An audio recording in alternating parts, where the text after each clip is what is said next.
这是我见过赤井最悲惨的比赛，性感美少女对战猥琐大汉，结果被对方揍得梨花带雨。首先出场的是摔跤女神赤井沙希，她是模特出身，有着1.75米的身高和将近1.7米的大长腿。对手则是少女终结者克里斯布鲁克斯。比赛开始，双方就搂在一起。克里斯凭借力量优势拽住赤井的手臂，两人交缠了2个半小时。克里斯禁锢赤井的同时，不停扇巴掌挑衅，没想到赤井一个翻江倒海，挣脱束缚予以还击。趁赤井放松警惕，克里斯上去给他来了个神弓，看他手脚不老实，裁判及时介入干预。克里斯不服蓄力撞翻赤井，赤井则不慌不乱，借势蚂蚁上树，爱的魔力转圈圈甩飞克里斯，这一招简直不要太帅。在赤井得意洋洋之际，克里斯突然一记大脚命中，攻击下盘打的赤井措手不及，赤井招架不住被丢出擂台。两人在台下互拼脚法，你一脚我一脚，有来有回。克里斯看准机会，见招拆招，释放肘击打乱赤井的节奏，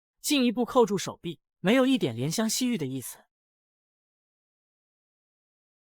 克里斯乘胜追击，腾空下跃踹的赤井人仰马翻，可怜捂住下巴嗷嗷大叫。克里斯不觉过瘾，直接用擒拿手将赤井按倒在地，甚至将他的四肢牢牢禁锢。赤井顿时犹如待宰的羔羊，好在侥幸蠕动碰触鞭绳。根据比赛规则，克里斯需放弃所系，本着风水轮流转的说法，在克里斯放松警惕时，赤井负隅顽抗反击，以牙还牙将克里斯打下擂台，顺势一脚踹倒克里斯。不过通过慢放来看，赤井的这一脚踢中了，但又没完全踢中，克里斯也佯装倒地不起。此时轮到赤井掌控局面，连续的猛攻令克里斯招架不住，压制并无效果。清醒过来的克里斯不讲武德，捏住赤井的鼻子，好在赤井急中生智，回身一记扫堂腿撂倒克里斯。可碍于力量悬殊，赤井的多次压制均未成功，甚至不慎羊入虎口，惨被克里斯狠狠抱摔倒地。好在赤井顽强弹开压制，克里斯则将赤井逼退在擂台角落，不给他一丝喘息的机会，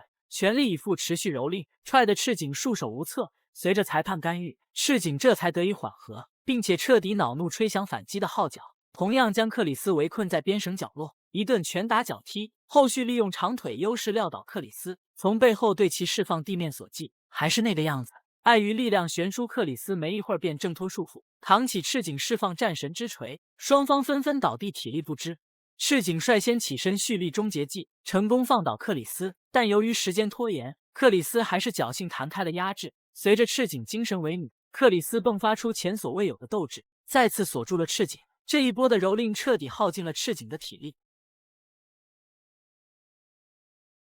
最终克里斯禁锢赤井，打出了一记酷似墓碑钉头的招式，拿下本场比赛胜利。